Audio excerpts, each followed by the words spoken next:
جماعة انا شفت فيديو على النت بجد يعني صدمني. قلت اجرب، ما كنتش بادئه تصوير، انا كنت بادئه نظافه. بصوا يا جماعه، ده الباور بتاع الدهون العادي يعني.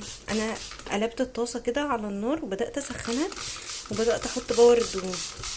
بجد يعني انا اتصدمت من النتيجه. بصوا بصوا، بجد انا مبهوره بامانه. انتوا عارفين انا ماليش في شغل السوشيال ولا الكذب ولا الكلام ده، انا بصور لكم اهو من مطبخي. انا شفت الفيديو ما كنتش مصدقاه، عشان كده ما كنتش بادئه تصوير فيديو اصلا. انا كنت بادئه بس كده، قلت هجرب واشوف التجربه عامله ايه. ولما لقيت النتيجه بتطلع معايا كده قلت لا، انا لازم اصور لكم واوريكم على الطبيعه. بصوا، شايفين معايا اللي بيحصل؟ بصوا، شايفين المنظر؟ دي كانت طاسه عندي متبهدله، وانا بصراحه كنت فاقده فيها الامل.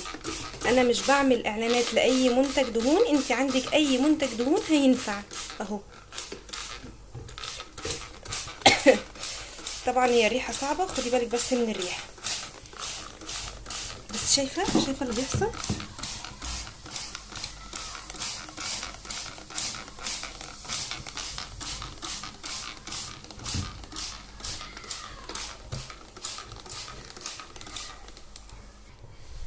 بصي، انا رحت غسلتها على البوتاجاز عشان اوريكي. طبعا البوتاجاز اتبهدل، رحت غسلتها قصدي على الحوض، شطفت الحته اللي انا عملتها على الحوض. بصي اهي، دي الحته اللي اتعملت. بصي بقى اللي متعملش، بصي المنظر. بصي من جوه، دي كانت طاسه اتحرقت عندي وانا خلاص كنت فاقده فيها الامل فعلا. يا جماعه انا فعلا فعلا مبهوره من النتيجه، مش قادره اقول لكم. شايفين المنظر معايا؟ شايفين؟ هبدا اعمل بقيتها بقى الناحيه التانية. انا ما عملتش اي مجهود ولا دعكت ولا سلك ولا اي حاجه يا جماعه، انا رحت شطفتها بس بالسفنجه. انتوا متخيلين؟ هو طبعا دلوقتي مش عامل تاثير قوي عشان الطاسه من جوه مبلوله، فعلى ما الطاسه تنشف. بصوا طبعا البوتاجاز اتبهدل بس مش مشكله، فده الطاسه.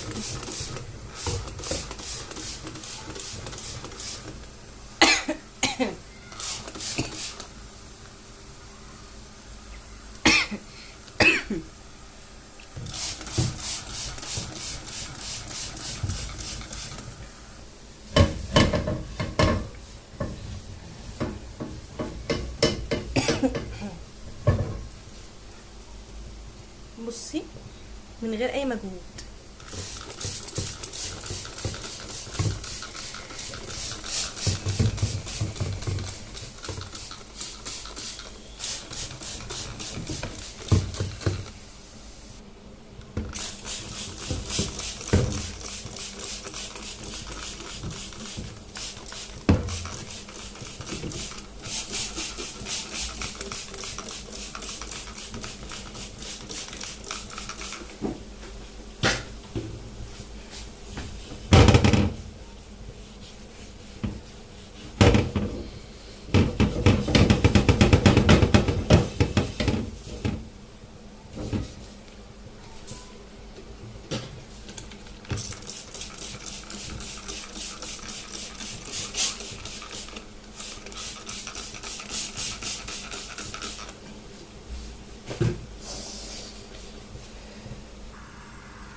بصي الطاسه بتاعتي من جوه سودا كده وتقرف، هي كانت محروقه. بصي من بره بقت نظيفه ومن جوه سودا، فهعملها كمان من جوه.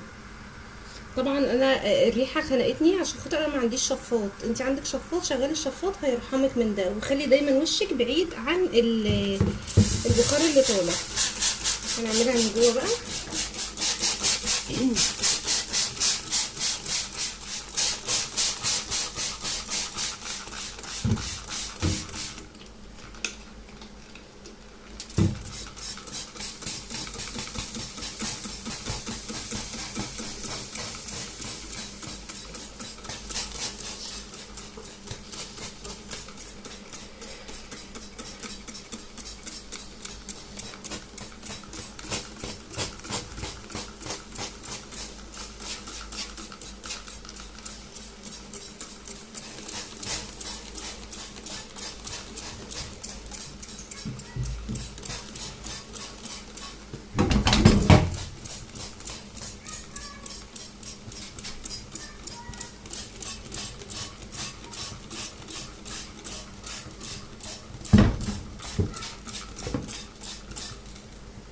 هروح اعملها على البوتاجاز بالسفنجه وارجع لكم تاني، على الحوض قصدي.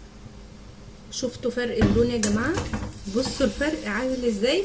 طبعا انا عامله كده في طاسه انا اصلا مستغنيه عنها ومجرحه ومحروقه، واللي هو انا يعني سايباها كده للبهدله وخلاص وهتترمى يعني. فقلت اشوف انا كده يعني، مش قادره اقول لك الطاسه بقت عامله ازاي.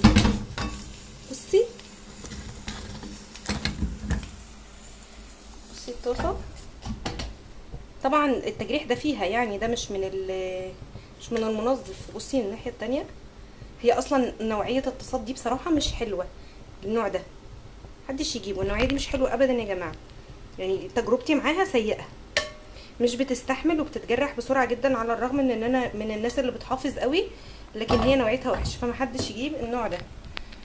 بصوا الطاسه فرقت ازاي. طبعا البوتاجاز بصوا المنظر يا اختي. انا بقى المشكله كلها دلوقتي في البوتاجاز، هنرجع ننضف البوتاجاز تاني.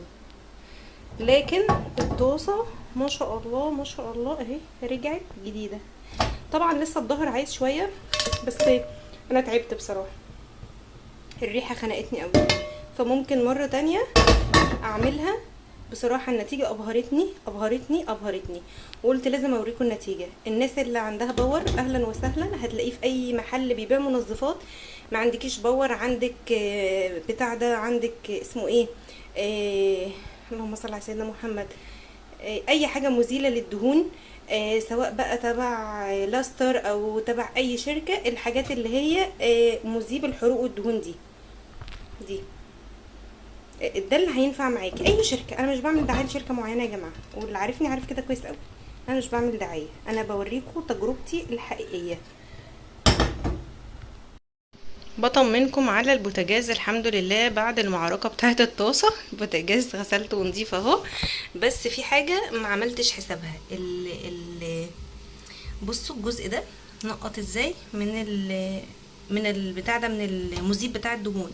الجزء ده بقى منقط كده، فخدوا بالكم اللي عنده بوتاجاز زي ده، او لو كده لما تيجي تعملي العمله دي حطي كيس في ظهر البوتاجاز. انا بطمنكم البوتاجاز الحمد لله زي الفل اهو، الحمد لله رب العالمين، وغسلناه وعدت المعركه على خير. ودي الطاسه بتاعتنا اهي بعد المعركه. الطاسه كانت كلها اسود يا جماعه، بصوا اللهم بارك بقت عامله ازاي. طبعا هي ما رجعتش جديده عشان هي اصلا مجرحه ومتبهدله، وانا قلت النوع ده اصلا وحش فمحدش يجيبه. كمان ابني كان مسك المعلقه وقعد يعمل فيها يكحت فيها فعملت الشكل ده. فعادي انا عارفه ان هي كده كده بايظه، ومخليها دي للمرمطه يعني للتحمير لاي حاجه انا عايزاها البهدله يعني. عندي طاسات كويسه للحاجات النظيفه، بس الحمد لله انا وصلت لنتيجه مرضيه جدا. تقدروا تعملوها في الطاسات بتاعه التحمير بتاعتكم من غير ما تحملوا هم الدعك والتنظيف والكلام ده. انا كنت بحمل هم الموضوع ده جدا عشان انا اعصاب ايدي ضعيف ومعصم ايدي ضعيف، مش بقدر اقعد ادعك. فبصراحه تجربه رائعه رائعه رائعه، اعملوها ادعوا لي.